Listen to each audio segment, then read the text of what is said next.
High, কেমন আছো আমার প্রিয় শিক্ষার্থীরা? আশা করি সবাই ভালো আছো। আমি তোমাদের মাঝে আবার নতুন করে ক্লাস নিয়ে হাজির হয়েছি। যে অধ্যায়টি অষ্টম শ্রেণী, নবম শ্রেণী, দশম শ্রেণী এবং এবারে এসএসসি পরীক্ষার্থীদের জন্য অত্যন্ত গুরুত্বপূর্ণ একটি অধ্যায়। তো আমি অধ্যায়টিতে যাওয়ার আগে তোমাদেরকে কিছু বিষয় দেখাতে চাচ্ছি। আমার হাতে একটা জিনিস দেখতে পাচ্ছ। যদি তোমরা ভালো করে খেয়াল করে থাকো যে এখানে আমি কি দেখিয়েছি, হ্যাঁ, এবং এখানে এখানে অবশ্যই একটি বই দেখতে পাচ্ছ, বই দেখতে পাচ্ছ, তাই না? এবং প্রত্যেকটা বই দেখো একটা শ্রেণীরই এক বই, না? এটাও দেখো একই শ্রেণীর, এই বইটাও দেখো একই শ্রেণীর, এই বইটাও দেখো একই শ্রেণীর, হ্যাঁ, এই বইটাকেও যদি আমি দেখি সেটাও একই শ্রেণীর, এবং এই বইটিও যদি দেখি একই শ্রেণীর। হ্যাঁ, তো আমরা যদি সবগুলো বইকে একত্র করে দেখাতে চাই তাহলে আমরা এটাকে কি বলতে পারবো? অবশ্যই তোমরা এটা বলতে পারবে এবং খুব প্রচুর ব্যবহার করে থাকো, ঠিক আছে? তো আমরা সবসময় বলবো যে এটা কোন ক্লাসের বই? ক্লাস 8-এর, নাকি অষ্টম শ্রেণীর বই। এবং প্রত্যেকটা বই যেহেতু ক্লাস 8-এরই, তাহলে আমরা বলতে পারবো যে ক্লাস 8-এর কি এক সেট বই, ঠিক কি না?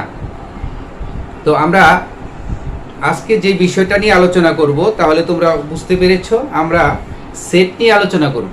খুব গুরুত্বপূর্ণ এবং খুব মজাদার একটি অধ্যায় সেট। হ্যাঁ, তো সেট সম্পর্কে আমরা আজকে আলোচনা করব। তো যারা ক্লাস 9-এ এবং ক্লাস 10-এ এসএসসিতে আছো তারা এটা সম্পর্কে প্রচুর অবগত। আমি শুধু যারা ক্লাস 8-এ আসছো তাদের জন্য এটা নিয়ে একটু বিশেষ করে আলোচনা করতে হচ্ছে, কারণ তাদের কাছে এটা সম্পূর্ণ নতুন একটি অধ্যায়। তো এখন আমরা এই সেটের আরও কিছু উদাহরণ তোমাদের দেখাতে চাচ্ছি। যেমন তোমরা যদি এটা দেখো কি আছে, এটা এক্স, যদি বলো এক সেট কলম বলতে পারো। তারপরে আমরা যদি দেখি এরকম, দেখো এটা একটা আর্টের সেট, হ্যাঁ, আর্ট। এরকম আমরা দেখবো যে আমরা যদি মনে করো এইটাও দেখো একটি কালার ব্যান্ডিং, মানে বিভিন্ন কালারের এক সেট, কি সিগনেচার কলম বলতে পারো। এরকম অসংখ্য সেটের উদাহরণ আমরা দিতে পারি। হ্যাঁ, এরপরে তোমাদের খুব পছন্দের জিনিস, যেমন তোমরা সবাই কিন্তু গহনা খুব পছন্দ করো, গহনার। তাহলে আমরা বুঝতে পারছি যে আমাদের চিন্তা জগতের এবং বস্তু জগতের কোনো নির্দিষ্ট জিনিসের সুসংঘবদ্ধ গুচ্ছ বা দল সমষ্টিকে আমরা বলবো কি সেট। এবার আসো, সেটকে প্রকাশ করার পদ্ধতি আছে। আমরা এই সেটটাকে প্রকাশ করার জন্য দুটি পদ্ধতি ব্যবহার করব। হ্যাঁ, সেট প্রকাশের দুটি পদ্ধতি আমরা ব্যবহার করব। সেট প্রকাশের পদ্ধতি কয়টি হবে? তাহলে সেট প্রকাশের পদ্ধতি হবে দুটি। দুটি, একটি হচ্ছে সেট গঠন, আর একটি হচ্ছে তালিকা। তাহলে সেট প্রকাশের কয়টি পদ্ধতি? দুটি পদ্ধতি, একটি হচ্ছে সেট গঠন পদ্ধতি, আর একটি হচ্ছে তালিকা পদ্ধতি। হ্যাঁ, তাহলে এই দুইটি পদ্ধতি আমরা জানবো, ঠিক আছে? তার আগে আমাদের আরো কিছু বিষয় আছে, যে আমরা গণিতে সেটকে কিভাবে প্রকাশ করব, সেটটাকে আমরা কিভাবে চিনবো। হ্যাঁ, যেমন আমরা যদি সংখ্যা নিয়ে চিন্তা করি, আমি মনে করো এখানে আমি 2-3টা সংখ্যা লিখলাম, যেমন মনে করো 1 2 3 4, আমি এখানে 4টি সংখ্যা নিলাম। এভাবে লিখলে এটাকে সেট বলা যাবে না। আমি যদি এটাকে সেট বোঝাতে চাই তাহলে আমি এভাবে সামনে একটা সেকেন্ড ব্র্যাকেট দেব। যদিও আমি এখানে সেকেন্ড ব্র্যাকেট বলেছি, কিন্তু আমরা এটাকে সেটের ভাষায় এটাকে বলবো কার্লি চিহ্ন। এটা একটা চিহ্ন আছে, কার্লি চিহ্ন, এবং তখন এটা একটা নাম দিতে পারবো। মনে করো একটা নাম দিয়েছি এ। হ্যাঁ, তাহলে এ একটি সেট হয়ে গেল, যার মধ্যে কয়টা সদস্য আমি নিলাম? 1 2 3 4, 4টা সংখ্যা আমি নিয়েছি। হ্যাঁ, তাহলে এই সংখ্যাগুলো হলো এই সেটের উপাদান। কি বলবো? এই সংখ্যাগুলোকে বলবো সেটের উপাদান, এবং এই সেটের মধ্যে যে সংখ্যাগুলোকে আছে তাকে আমরা সেকেন্ড ব্র্যাকেটে আবদ্ধ করেছি। তাহলে এটা একটা পূর্ণাঙ্গ সেট হলো, যে সেটের নাম কি হবে? এ, এবং তার উপাদানগুলো কি 1 2 3 4। ঠিক আছে? এইভাবে যদি আমি আরেকটি সেট লিখি, মনে করো বি একটি সেট লিখলাম, এখানে আমি লিখলাম 2 4 6, তাহলে এখানে দেখো আরেকটি সেট হয়ে গেল। হ্যাঁ, এইভাবে আমি অসংখ্য সেটের উদাহরণ দিতে পারবো। যাদের এইভাবে বড় নাম দেওয়া হয়। তাহলে লক্ষ্য করো যে আমি এখানে যে নামগুলো দিয়েছি, নামগুলো কি হবে, ক্যাপিটাল লেটারে হবে। অর্থাৎ সেটের সেটের নামগুলো সবসময় বড় হাতের অক্ষর দিয়ে দিতে হবে। আর সেটের মধ্যে সেই সংখ্যাগুলো থাকবে বা সেটের যে উপাদানগুলো থাকবে সেটি হবে সংখ্যা বা যে কোনো ছোট হাতের অ্যালফাবেট, হতে পারে এ বি। মনে করো যদি আমি লেটার বসাই তাহলে ছোট হাতের লেটার বসাবো। তো তোমরা আশা করি কিছু বুঝতে পেরেছো যে সেট কি, হ্যাঁ, সেটটা আমরা কিভাবে লিখবো। হ্যাঁ, এই যে আমরা এভাবে লিখেছি, এই জিনিসগুলোকে আবার আমরা সরাসরি দিয়ে দিলাম, আবার আরেকভাবেও লিখতে পারি। মনে করো এইটা না পাবে না বলে এইভাবে আমি লিখতে পারবো যে সেকেন্ড ব্র্যাকেট দিয়ে লিখবো যে x element of N such that, হ্যাঁ, এক্স এর মান কত থেকে বড়, এক্স 4 এর সমান বা বড় একটা সেট দিয়ে দিলাম। দেখো তাহলে ডিফারেন্সটা কি, দেখো এখানে আমি সরাসরি 1 2 3 4 বসালাম, এখানে ওইভাবে না বসিয়ে আমি ইনডাইরেক্টলি একটা সংকেতের মধ্যে বসিয়ে দিলাম। তাহলে এই যে দুইটা পদ্ধতি এখানে চলে আসলো। এটা হলো, এই পদ্ধতিটা হচ্ছে তালিকা পদ্ধতি, এটা হলো তালিকা পদ্ধতি, আর আমি এটা যেটা লিখলাম এটা হলো সেট গঠন পদ্ধতি। তাহলে একটা সেটকে আমি দুইটা পদ্ধতিতে প্রকাশ করতে পারছি।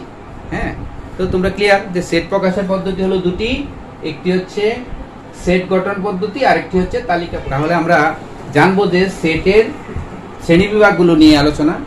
সেটকে আসলে ওইভাবে শ্রেণীবিভাগ করার কোনো সিস্টেম আমাদের নেই, আমরা শুধু বিভিন্ন প্রকার সেট নিয়ে আলোচনা করব। তো আমরা দেখো, তোমরা লক্ষ্য করবে যে এখানে সেট এক কলকে দেখো সেট দিয়েছি, সেটের কতগুলো নাম দিয়েছি। দেখো প্রথমে আছে সসীম সেট।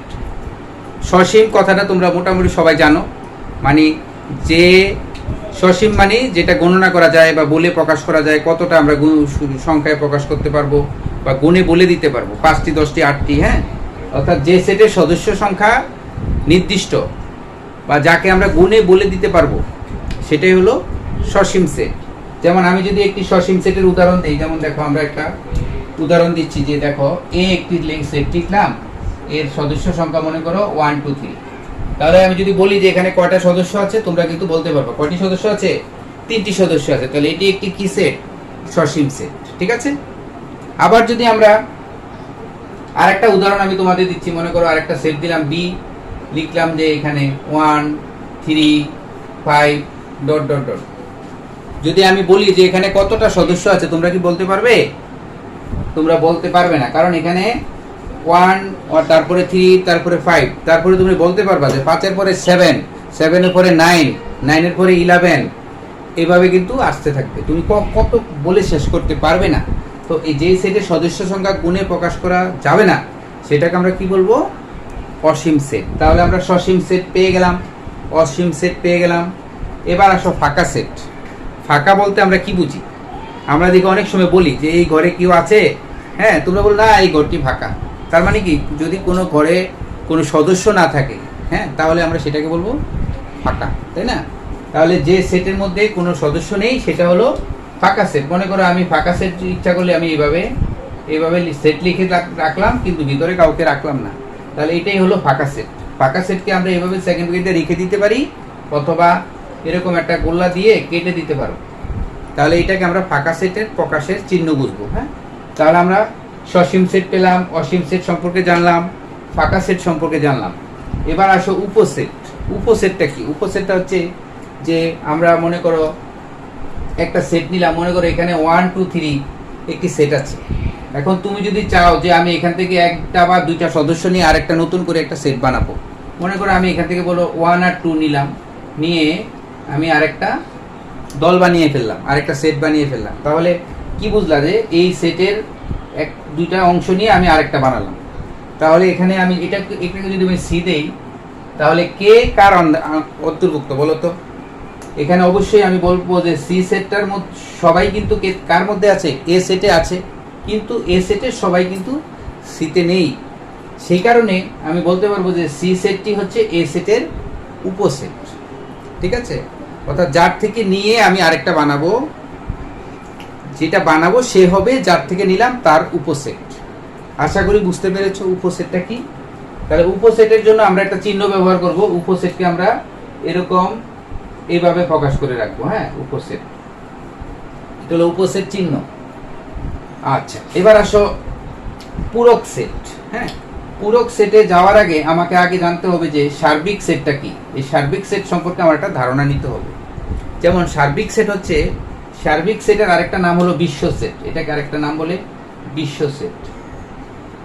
তাহলে সার্বিক সেটের আরেকটা নাম হলো বিশ্ব সেট। এখন বিশ্ব সেট সম্পর্কে ধারণা দিতে গেলে আমাকে একটা উদাহরণ দিতে হবে। মনে করো তোমরা ক্লাস 8-এর স্টুডেন্ট আছো, ক্লাস 8-এ মনে করো 2টা সেকশনের স্টুডেন্ট, হ্যাঁ, এরা দুইটা মিলে 2টা সেট। আবার মনে করো 9-এর 2টা ক্লাস বা 2টা বা 3টা শ্রেণী আছে, 3টা বিভাগ আছে, হ্যাঁ, তারা মিলে একটা দল। আবার 10-এর একটা দল, হ্যাঁ। এরকম যদি আমার স্কুলেরই যদি সকল শ্রেণীর শিক্ষার্থীদের নিয়ে যদি আমি একটা সেট তৈরি করি, তাহলে সেটাকে আমি কি বলতে পারবো? এটাকে বলতে পারবো একটা সার্বিক সেট বা বিশ্ব সেট। অর্থাৎ কোনো একটি সেট যদি তার অধীনস্থ অনেকগুলো সেটের সমন্বয়ে তৈরি হয়, তাহলে অথবা কোনো একটি সেটের মধ্যে যদি অনেকগুলো সেটের সমন্বয় থাকে, হ্যাঁ, তাহলে সেই সেটকে আমি বলবো সার্বিক সেট বা বিশ্ব সেট। তাহলে বিশ্ব সেটকে আমি ক্যাপিটাল ইউ দ্বারা প্রকাশ করব, বড় হাতে ইউ দ্বারা প্রকাশ করব, হ্যাঁ। তাহলে এটা হলো বিশ্ব সেটের চিহ্ন। এখন আমরা এই বিশ্ব সেট থেকে যদি কোনো একটা সেটকে বাদ দিয়ে দিই, হ্যাঁ, যেমন আমি এখানে ইউ বলতে আমি এখানে মনে করো এমন একটি সদস্য, যেমন এখানে এটা একটা সেট, মনে করো 1 3 5 একটা সেট নিলাম, আবার 1 2 আর একটা সেট নিলাম, এ বি সি মনে করো 3টি সেট নিলাম। এখন এদের সবাই যদি নিয়ে একটা সেট আমি বানাই, মনে করো একটা সেট বানালাম যার মধ্যে এরা সবাই আছে, মনে করো ইউ একটা সেট বানালাম বিশ্ব সেট বা সার্বিক সেট যার মধ্যে এরা সবাই আছে। যেমন কারা কারা আছে, যেমন 1 2 3 4 5 6 মনে করো এই সদস্যগুলো এই একটা সেটে সার্বিক সেটে আছে। এবং তাদের সবাই কিন্তু দেখো এ বলো বি বলো সি বলো সবার সদস্যই কিন্তু কার মধ্যে আছে? ইউ এর মধ্যে আছে। সবার সদস্যই কিন্তু ইউর মধ্যে আছে। এই কারণে আমরা ইউকে বলতে পারবো এই 3টি সেটের সার্বিক সেট। এখন এই সার্বিক সেটের থেকে যদি আমি এ সেটটাকে বাদ দিয়ে দিই, মনে করো ইউর মধ্যে কয়জন আছে? 1 2 3 4 5 6 জন আছে, 6টা সদস্য আছে। এখান থেকে যদি আমি 3টা সদস্য বাদ দিয়ে দিই, মানে 1 বাদ দেবো, 2 বাদ দেবো, 3 বাদ দেবো, তাহলে থাকবে কে? 4 5 6। তাহলে এই যে এ সেট, এই সার্বিক সেট থেকে যে একটি সেটকে বাদ দিয়ে দিলাম, বাদ দেওয়ার ফলে এখানে যে অবশিষ্ট রইল সেটাকে আমি বলবো যাকে বাদ দিলাম তার পূরক সেট। যেমন ইউ থেকে আমি এ কে বাদ দিয়ে দিলাম, যে ইউ থেকে আমি বাদ দিয়ে দিলাম কাকে? এ কে, তাই না? ইউ সেট থেকে, মানে সার্বিক সেট ইউ থেকে আমি এ সেটকে বাদ দিয়ে দিয়েছি। তাহলে আমি যেটা পাবো সেটাকে আমি বলবো এ সেটের পূরক সেট। পূরক সেটকে আমি এরকম চিহ্ন দিয়ে প্রকাশ করতে পারি, এ কমপ্লিমেন্ট, অথবা এর উপর একটা প্রাইম দিয়ে দিতে পারি। তাহলে আমরা আশা করি পূরক সেট বুঝতে পেরেছো। এখন যদি তোমাদের কাছে জানতে চাই যে বলো তো ইউ মাইনাস এ কত হবে, তাহলে কে বলতে পারো যে আমি যদি এখান থেকে এই ইউ থেকে এটা বাদ দিই, তাহলে 1 2 3 বাদ দিয়ে দিলে থাকবে 4 5 6। তাহলে এটার অ্যান্সার হবে 4 5 6।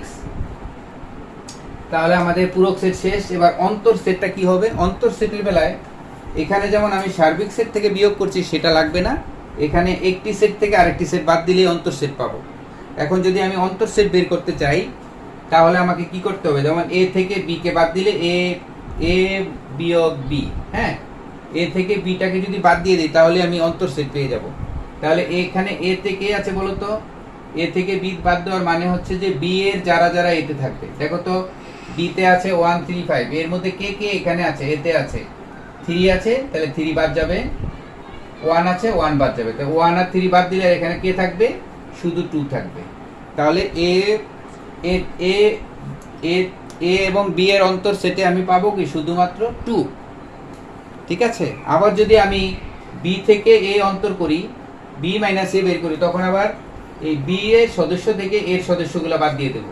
তাহলে বি 1 3 5, সেখান থেকে আমি এর সদস্য 1 আর 3 বাদ দেবো, তাহলে এখানে থাকবে কত? 5 থাকবে।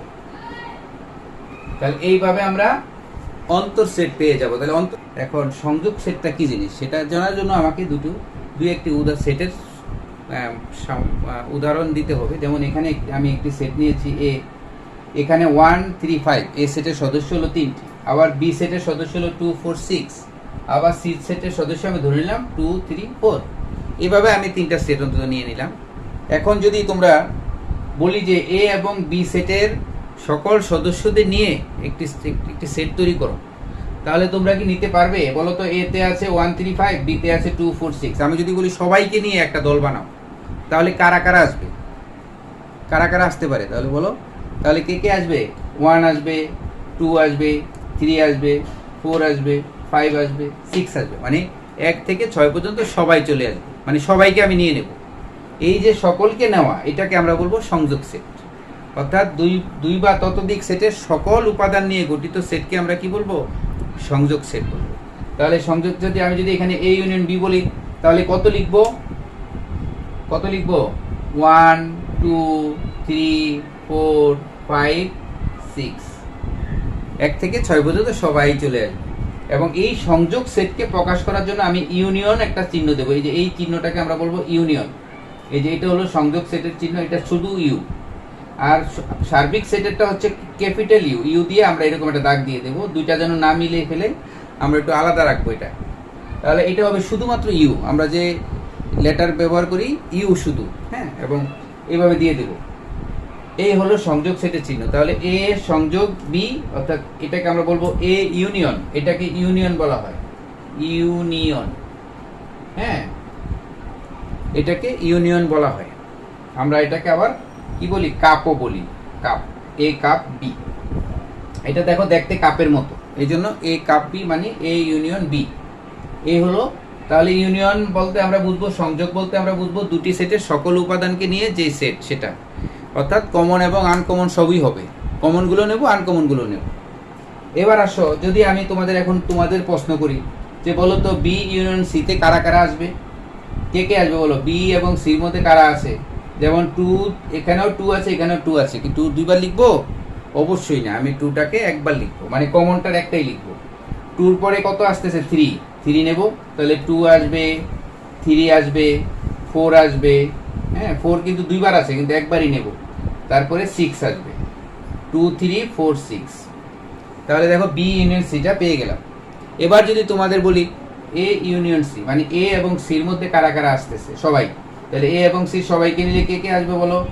1 আসবে, তারপরে 2 আসবে, 3 আসবে, 4 আসবে, 5 আসবে, মানে 1 2 3 4 5। অর্থাৎ এইটাতে এবং এটাতে সবাইকে মিলে এরাই হচ্ছে। তাহলে আমার মনে হয় মোটামুটি তোমরা সবাই বুঝে ফেলেছো, তাই না? অর্থাৎ সংযোগ সেটটা কি হচ্ছে। এবার আসো আমরা যদি উল্টাটা বলি, সংযোগ সেটের একদম বিপরীত হচ্ছে স্যাডো সেট। স্যাডো সেটের জন্য আমরা যেটাকে বুঝবো যে দুটি সেটের মধ্যে সবাইকে নেওয়া যাবে না, দুটি সেটের মধ্যে উভয়টার মধ্যেই যারা যারা আছে, মানে কমন যারা, তাদেরকে নিয়ে যে সেট হবে সেট। অর্থাৎ সেটটা হবে শুধুমাত্র কমন সদস্য যারা, তারাই। তাহলে আমি যদি বলি যে এ এবং বি এর মধ্যে কারা কারা আছে বলতে পারো? কমন এ এবং বি উভয়ের মধ্যে আছে, কেউ কি আছে? দেখো এ এবং স্যাডো সেটের চিহ্নটা হলো এই যে ইন্টারসেকশন, এটাকে ইন্টারসেকশন বলে, ইন্টারসেকশন, এটাকে ইন্টারসেকশন বলে, বা আমরা এটাকে ক্যাপও বলে থাকি, ক্যাপ, টুপির মতো, হ্যাঁ, এটা টুপির মতো অনেকটা উল্টা করে রাখা। তাহলে সেটের মধ্যে আমরা কাদেরকে নেব? যারা উভয় সেটের মধ্যে আছে। এখন দেখো তো, আমি যদি এ এবং বি কে তুলনা করি, এ এবং বির মধ্যে কি কমন কেউ আছে? কেউ নেই। যদি কেউ না থাকে তাহলে আমি এটাকে এরকম সেকেন্ড ব্র্যাকেট দিয়ে খালি রেখে দেবো, অর্থাৎ এটা ফাঁকা সেট, অর্থাৎ দুটি সেটের মধ্যে কেউ নাই। এখন এইরকম যদি দুটি সেটের মধ্যে কাউকে খুঁজে না পাওয়া যায়, তখনই আমি এই সেটকে নাম দেবো কি? নিচ্ছেদ সেট। কি হবে? নিচ্ছেদ, অর্থাৎ দুজনের মধ্যে কোনো স্যাদতা নেই, অর্থাৎ কমন সদস্য নেই, এই জন্য এটা নিচ্ছেদ। তাহলে আমরা একই সাথে সেট পেলাম এবং নিচ্ছেদও পেয়ে গেলাম। এবার যদি বলি যে বি ইন্টারসেকশন সি, অর্থাৎ বি এবং সি এর কমন কারা, তাহলে কি বলতে পারবে? বি এবং সির মধ্যে কারা কারা আছে দেখো তো, লক্ষ্য করি। দেখো এখানে 2 আছে, এখানেও 2 আছে, তাহলে 2টাকে আমি নিতে পারছি, আমি এখানে 2 নিয়ে নিলাম। আবার দেখো এখানে 4 আছে, এখানে 4 আছে, তাহলে 4টাকেও নিয়ে নিলাম। আর কেউ দেখো নেই, আর এই দুজনের মধ্যে কমন কেউ নেই, তাহলে আমি আর নিতে পারছি না। তাহলে বি এবং সেটের সেট হবে কত? 2 এবং 4। আশা করি বুঝতে পারছো বিষয়টা। এবার আসো আমরা যদি এ এবং সি এর সেট বের করতে চাই, তাহলে দেখো তো এ এবং সিতে কারা কারা আছে। দেখো এতে আছে 3, সিতেও আছে 3, তাহলে 3টাকে আমি এখানে নিতে পারছি, আর কাউকে নেওয়া যাচ্ছে না। তাহলে দেখো আমি 3টা সেটের উদাহরণ দিয়ে ফেললাম। এবার আসো আমরা আরেকটি সেট নিয়ে আলোচনা করব, যেটিকে আমরা বলবো শক্তি সেট। এটাও খুব গুরুত্বপূর্ণ একটি জিনিস। শক্তি সেট মানে শক্তি মানে কি? পাওয়ার। তো পাওয়ার বলতে এখানে কি বুঝিয়েছে, যে একটি সেটের যতগুলো উপসেট তৈরি করা যায়, মানে একটি সেটের যতটা সর্বোচ্চ যতগুলো উপসেট তৈরি করা যাবে তাদের সেটকে আমি পাওয়ার সেট বলবো বা শক্তি সেট বলবো। অর্থাৎ একটি সেটকে দিয়ে যতগুলো উপসেট তৈরি করা যায়। তো এটাকে একটা উদাহরণ দিয়ে দেখাই। যেমন মনে করো একটি সেট আমি নিলাম, এর মধ্যে কয়টা সদস্য আছে দেখো তো, কয়টা সদস্য আছে? 2টি সদস্য আছে। হ্যাঁ, তাহলে এর যদি উপসেট বানাই তাহলে আমি কতটা বানাতে পারবো সেটাই দেখি আমরা। তাহলে এর যদি উপসেট তৈরি করি তাহলে দেখো প্রথমে আমি একটু ফাঁকা নেবো, অর্থাৎ কাউকে নেবো না, এটা একটা উপসেট। এবার আসো শুধু 1কে নিয়ে একটা সেট বানাবো, শুধু 2কে নিয়ে একটি বানাবো, এবার 1 এবং 2কে নিয়ে আরেকটি বানাবো। হ্যাঁ, তাহলে আমি দেখো এই সেটের সদস্য ছিল 2টি, আমি তাকে নিয়ে কয়টা দল বানাতে পারলাম? 1টা 2টা 3টা 4টা দল বানাতে পেরেছি। তাহলে সদস্য ছিল 2টা, দল বানালাম, উপদল বানালাম 4টা। তাহলে এই যে 4টা, এর বেশি কিন্তু আর বানানো যাচ্ছে না। তাহলে আমি দেখা যায় সদস্য 2টা থাকাতে সর্বোচ্চ আমি 4টা উপসেট তৈরি করতে পারছি। এবং এই 4টাকে যদি আমি আবার একটা সেকেন্ড ব্র্যাকেটের মাধ্যমে আবদ্ধ করে রাখি, দেখো 4টাকে আমি একটা সেকেন্ড ব্র্যাকেটে আবদ্ধ করলাম, তাহলে এই যে একটা সেটের দল পেলাম, তাহলে এই উপসেটের দলগুলো পেলাম, এটাকে বলা হবে এ সেটের শক্তি সেট।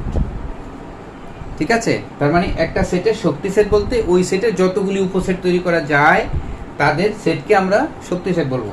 এখন এইটাকে আমরা এইভাবে দেব, শক্তি যেহেতু ইংলিশে পাওয়ার, পাওয়ারের থেকে পি আসবে, power of A, power of এ মানে শক্তি সেট। অর্থাৎ এ সেটের শক্তি সেট হচ্ছে এই 4টা। আশা করি শক্তি সেট বুঝেছো। আরেকটা উদাহরণ আমরা দিই। যেমন দেখো এখানে আরেকটা সেট আমি নিলাম বি, যেখানে আছে 1 2 3, কয়টা সদস্য আছে? 3টি সদস্য আছে। এবার এর শক্তি সেট কয়টি হবে, অর্থাৎ এর পাওয়ারে উপসেট কয়টি বানানো যায়? দেখো আমি বানিয়েছি, প্রথমে ফাঁকা, তারপরে 1 নিয়ে 1 নিয়ে একটি, 2 নিয়ে একটি, 3 নিয়ে একটি, মানে একটা একটা করে বানাবো।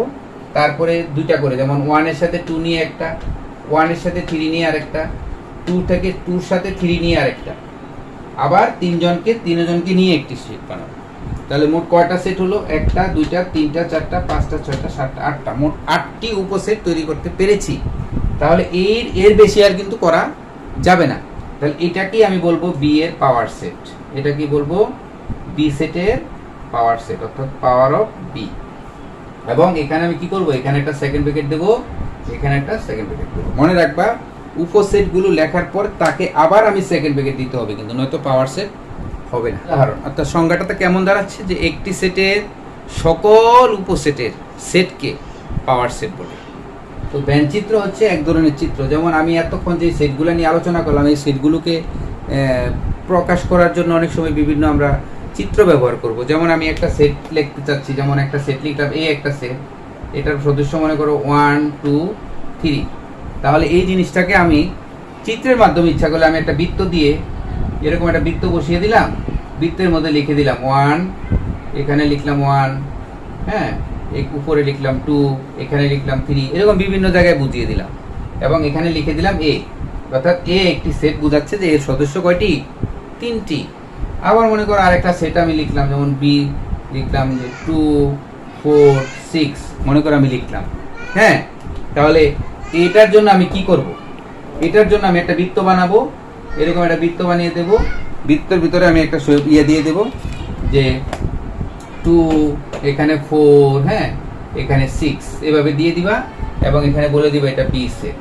তাহলে বি সেটের একটা ব্যানচিত্র হয়ে গেল। এবার মনে করো আরেকটা সেট, মনে করো এখানে সি দিলাম। হ্যাঁ, মনে করো আরেকটা সেটের আমি নাম দিলাম সি। এই যে মনে করো সি একটি সেট দিলাম, এর মধ্যে মনে করো 2 3 4 মনে করো আছে, 2 3 4 তিনটা সদস্য আমি নিলাম। তাহলে এটাকে যদি আমি একটা বৃত্তের মাধ্যমে নিই, তাহলে করে বৃত্ত বানিয়ে লিখে দেব 2 3 4। এইভাবে আমরা প্রকাশ করতে পারি। এবং আমার এখানে আরেকটা টপিক ছিল যে সেটে ব্যবহৃত চিহ্ন। এই চিহ্নগুলো আমাদের এই যে আমি কিন্তু অলরেডি ব্যবহার করে ফেলেছি, এবং আরও কিছু চিহ্ন তোমরা পাবে অঙ্ক করানোর সাথে সাথে আমি বুঝিয়ে দেবো যে কোথায় কোন চিহ্নটি আসবে। তো আজ এ পর্যন্তই, ভালো থাকো সবাই।